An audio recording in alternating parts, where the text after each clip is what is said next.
Niggas, it's time to listen up. Take off your rented leather, put down your white cups, hop out your Lambos, take off them fake chains. We on TV like we ain't got no brains. See, modern day hip hop is coons and thick dots. That club record tempo got us moving like robots. Turn up, hit a nigga with the burner. If it don't involve cash, then it really don't concern us. We diss dark skinned women for anything whiter. Salon chick ho, we mad cause he didn't fight her. Some niggas only talk proper when they about to fight you. Yo, I really feel some type of way, like you're getting me tight right now. And we got pimps that's known like Mona Scott. Find hoes, give them TV shows, collect O's. Slow the moolie down, get the moolah faster. The nigga was the first slave and the first master. Damn, I feel bad for my nigga. Try to change, get no help from half of my nigga. Sometimes I gotta sit back and laugh at my nigga. Like ha ha ha ha ha ha ha ha. Damn, I feel bad for my nigga. Some niggas exploit to get cash from my nigga. Sometimes I gotta sit back and laugh at my nigga. Like ha ha ha ha ha ha ha. Stro told you we were the first slave and the first master. We were only the slave cause our melanin that we have can protect from the wrath of the sun, no pun. But we don't need the shade or UV sprays just to protect from the rays that the beam will feed us. Since a feed us, it's been keen to us. So that's reason for keeping us out late when it's blazing, while they in the shade and the waiting they payment. Soon to be waiting and traded. It's crazy cause now we've been trained into trading ourselves and self for cell phones and wealth, no health in pocket. But I got the new iPhone 6. Dude, it's sick, it takes way greater flicks. But your grammar is shit. Damn, man, stop hating, bitch. Bishop the bitch, son, always complaining. Nah, I'm just trying to save all of our slaves again. Damn, I feel bad for my nigga. Try to change, get no help from half of my nigga. Sometimes I gotta sit back and laugh at my nigga. Like ha ha ha ha ha ha ha.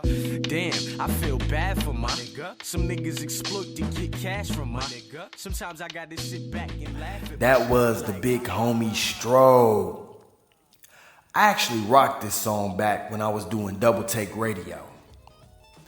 But because so much drama taking place regarding racial injustice in this American society, and it being so befitting of the times, I had to spin it again.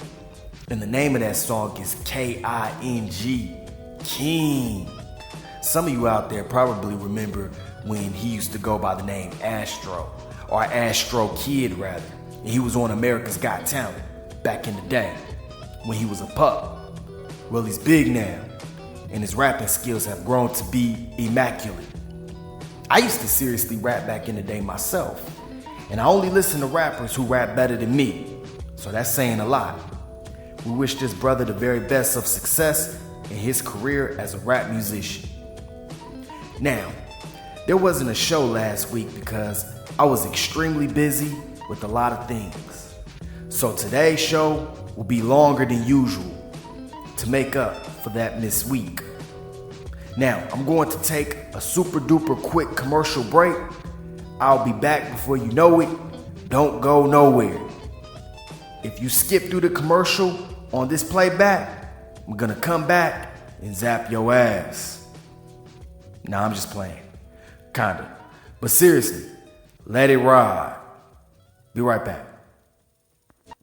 This is Stay on Code Radio. Stay on Code Radio podcast, in association with the Nickelmore Company, are currently accepting donations for the creation of a convenience store we can call our own in the African American community. Too frequently in the Black community, we have entrepreneurs of different races set up shop where we are the main consumers of their businesses, and our dollars immediately leave our community rather than continue to circulate within it. Now's the time to change that. With your donation, it could take us a step further in establishing a neighborhood convenience store that sells retail products such as deli meat, dairy foods, produce, refreshments like soft drinks and chips, and alcoholic beverages. This convenience store would provide gainful employment to African American men and women who wish to work in store management, customer service, and security. With your donation, we can fulfill the dream of providing a Moorish economy for our future. Please make your donation today, and may the ancestors bless you.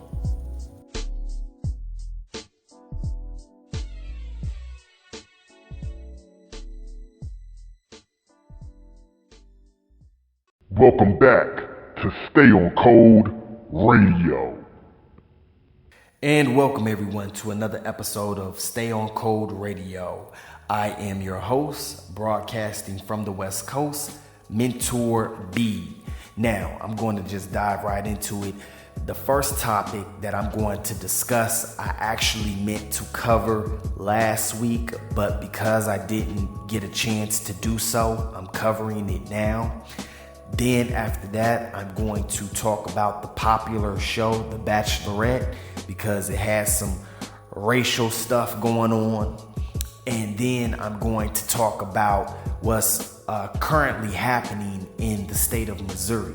I will talk about all of these topics in a very in-depth manner.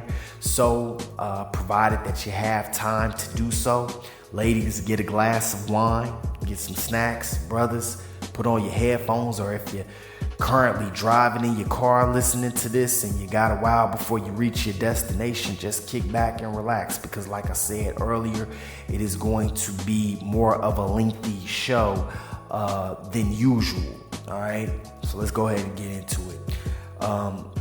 There's this African-American young man and entrepreneur named Marlon Gibson. Now, if you're listening to Stay on Code Radio, you should already be aware this young man's civil rights, specifically his Fourth Amendment right, was violated by a white supremacist posing as a police officer. All right. Now, if you don't know about the Marlon Gibson incident, pause this radio playback and Google the background information. Out of respect for the more conscious listeners, I won't waste time reviewing it, all right?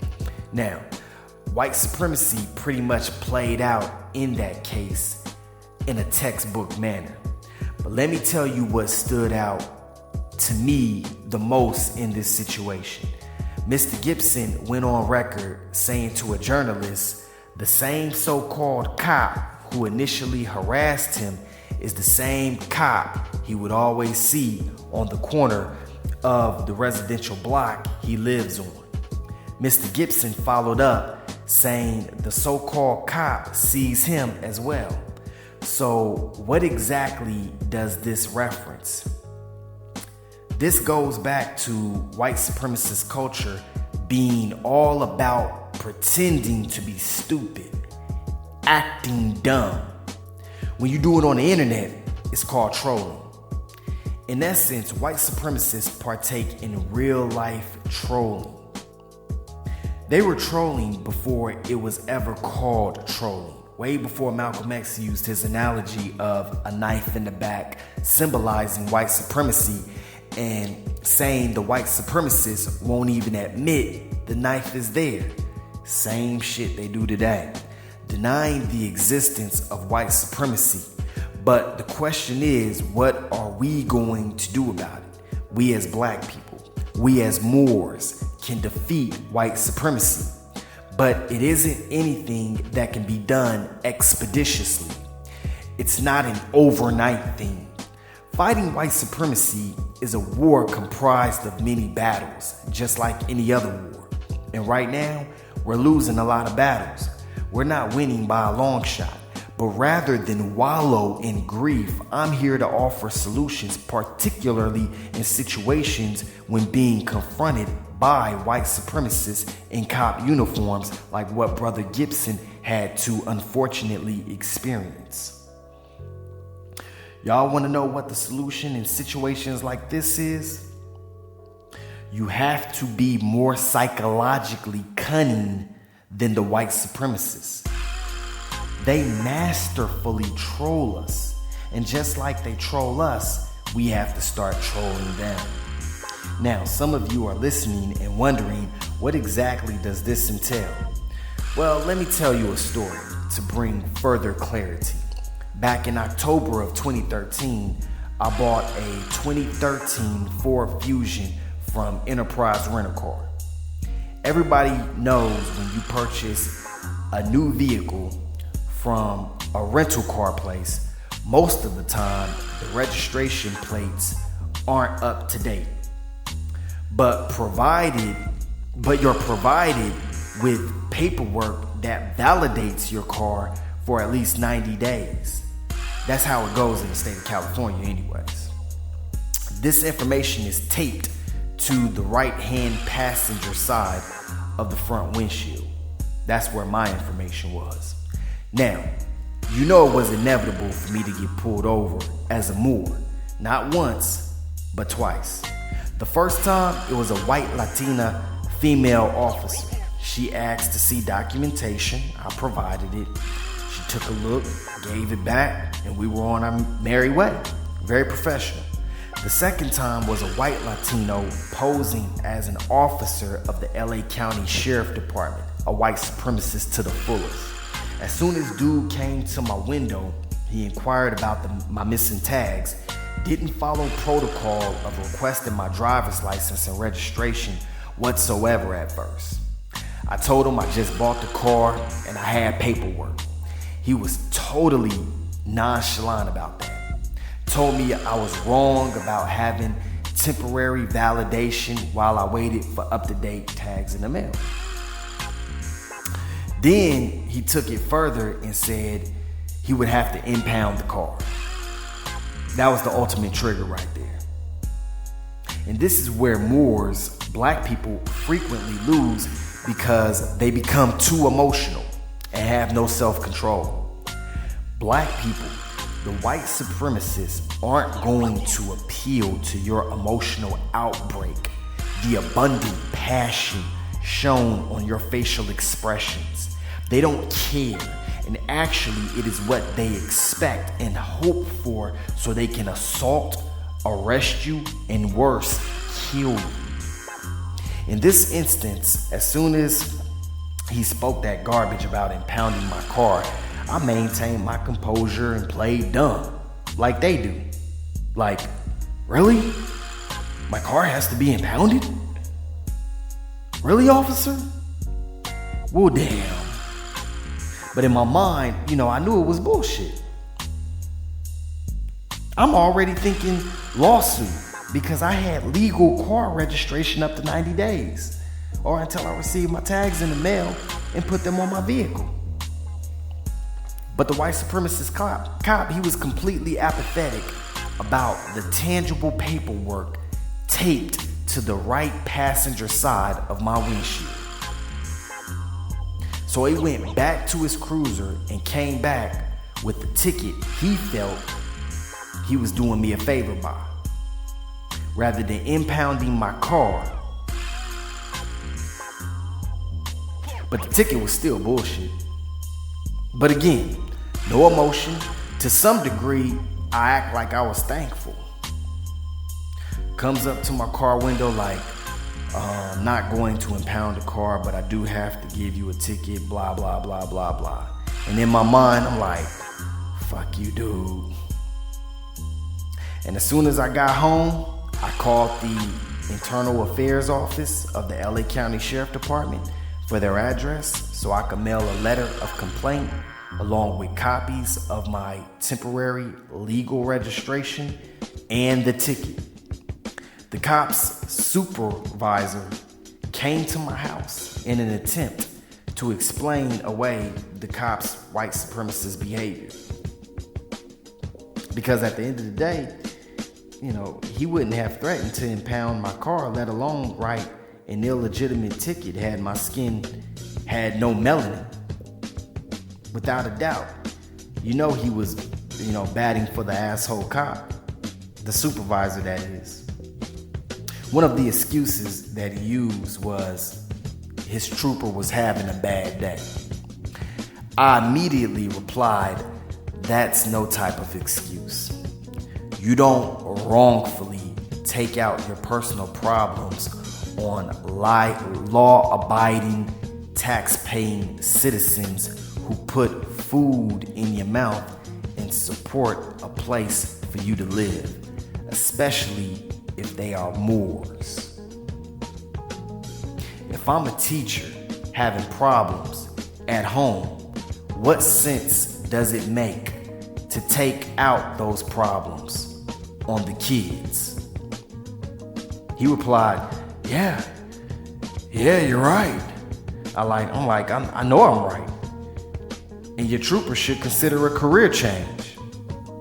But to make a long story long, the ticket was rescinded, but I shouldn't have even had to go through that drama. But the point of the story is that I kept my emotions intact. And that's something black people have to work on collectively. Let me give you another analogy. A Marine or Army infantry officer commands men in the battlefield. So when he is in the trenches and he has bullets flying over his head and bombs going off right next to him and soldiers crying for his help because they got missing limbs and shit, it is his responsibility to be able to still think rationally and make sound decisions and not let emotion become an impediment in that situation. And that's what we as Moors have to do. We have to adopt this mentality. Now, some of you may be thinking, Mentor B, maintaining your emotions and having that complaint on that cop's record really didn't do much. I agree with you to a certain extent. But at the end of the day, I still won. You know why? Even if it's by a small margin, I still won. And the reason why is because I'm still alive, for what it's worth. That cop has a blemish on his record. He'll be more reluctant to pull over another black male because he'll think to himself, hey, even if it's by another black man, I still don't want any complaints on my record. I'm trying to make detective, or I'm trying to, go into internal affairs myself. And by him being more cautious and more respectful when pulling over other black males, that can possibly save their lives. See what I'm saying? So, this strategy allows us to ultimately overcome white supremacy by giving us more time, basically, to establish a code. That's what we want to do. We want to give ourselves enough time to establish a code. Now, some of you are probably wondering, all right, Mentor B, what is this code? What is the code that we are all going to value, respect, and honor? I'll let you know what that is in a moment. Let's bring it back to Marlon Gibson. He's currently filing a lawsuit. He raised close to $30,000, which I also donated to. How Mr. Gibson reacted to that incident leaves more of a blemish on that whole entire, police department, rather than, not having any emotions. But because of the way he reacted, it also put his life in danger. He wouldn't have the bite marks all on his arms from a German Shepherd right now had he, maintained his emotions. But on a final note, the onlyest safe society for a Moor, and by now you should all know what a Moor is. It's an African, a black person.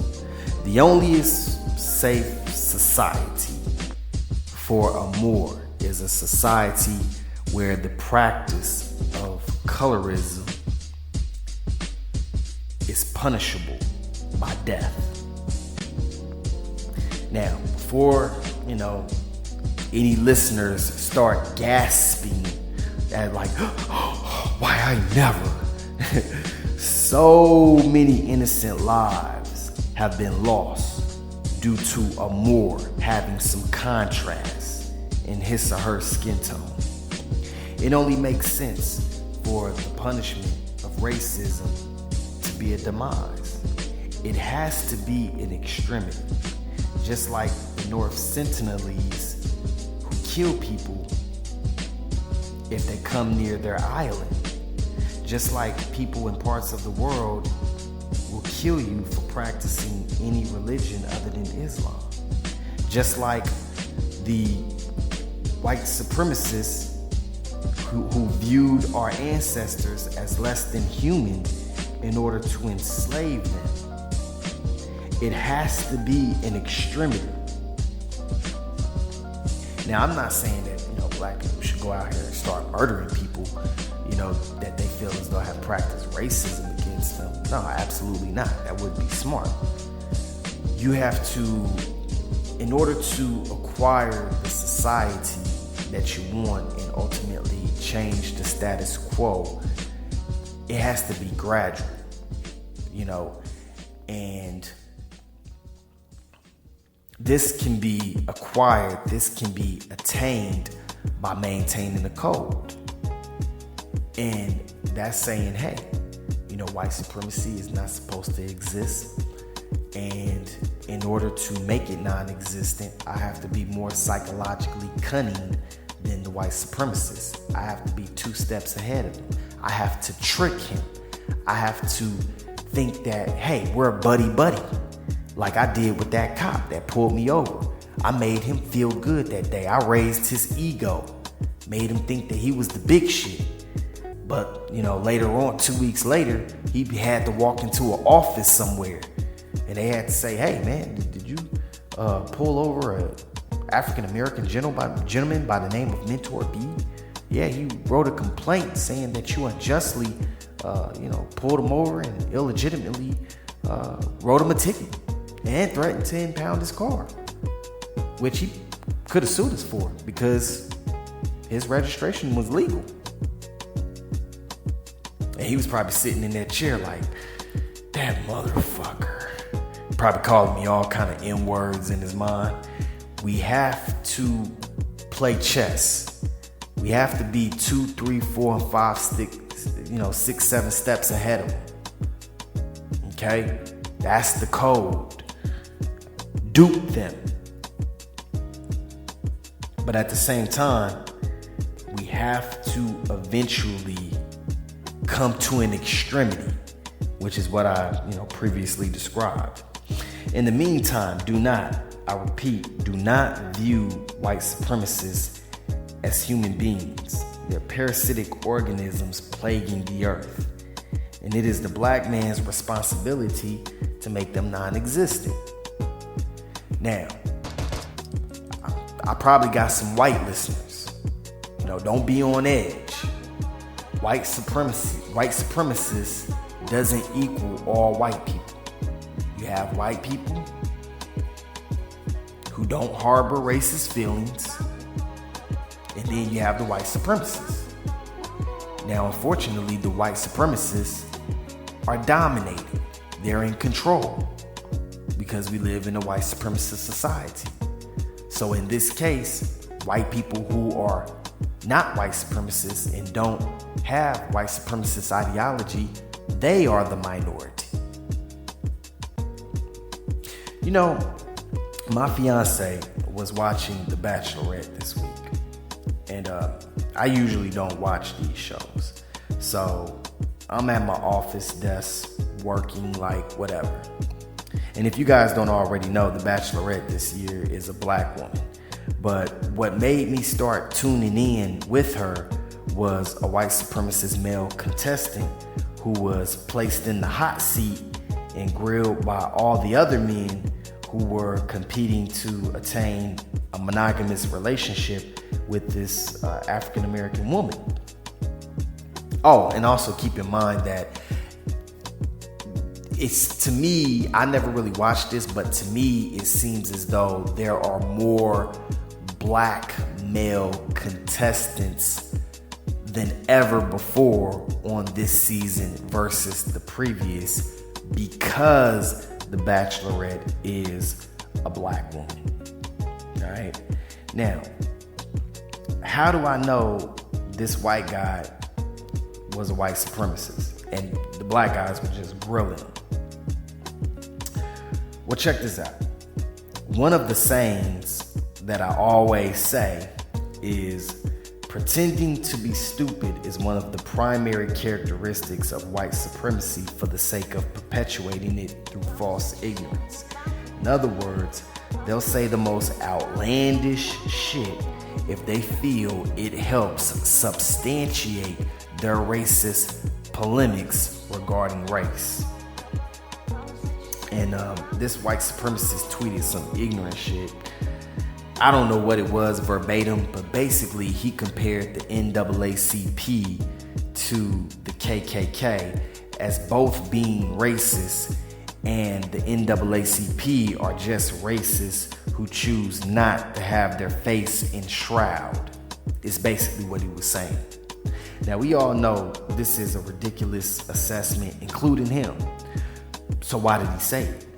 Well, number one, it's self-projection. If you're an avid user of social media, you know frequently white supremacists try to label black people, the most victimized people of racism, racist. But to make sense of it, in Muurs, you do need to make sense of it. These white supremacists, like the one on The Bachelorette, are so desperate to justify their severe insecurity, which results in them harboring malevolent ill will towards Moorish people. They will make an antithesis out of an organization like the NAACP to the KKK, which is actually a terrorist group they clandestinely idolize on the low. And what's crazy is the NAACP was actually created by white people originally. And it's not exclusive to benefiting, black people. That's apparent in the acronym. National Association for the Advancement of Colored People. But that's another conversation. I won't get into the origins of that. But speaking of the NAACP, they just released a travel advisory of extreme caution when going through Missouri, if you're black. Basically, a senator owned some rent-to-own property in southeast Missouri. And I'm very familiar with that area as I lived and went to school in Cape Girardeau for 5 years. Very racist area. Anyways, the senator got sued for discriminatory practices with this rent-to-own property.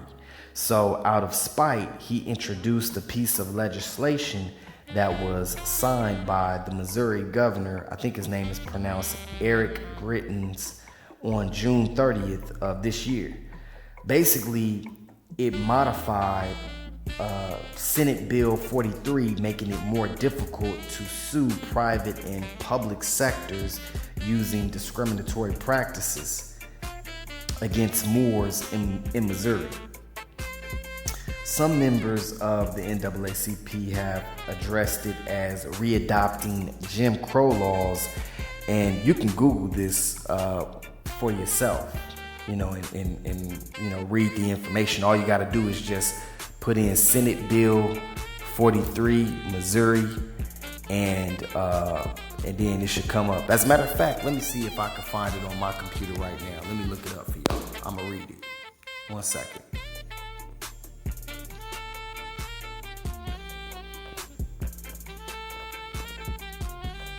Just 1 second, y'all.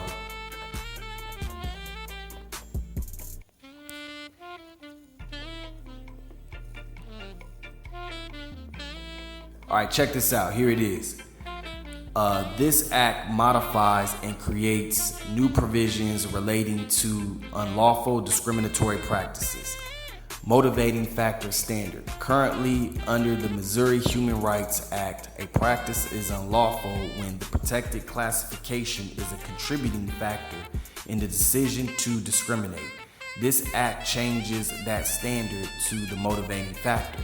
The motivating factor is defined to mean that the employee's protected classification actually played a role in the adverse action or decision and had a determinative influence on the adverse decision or action.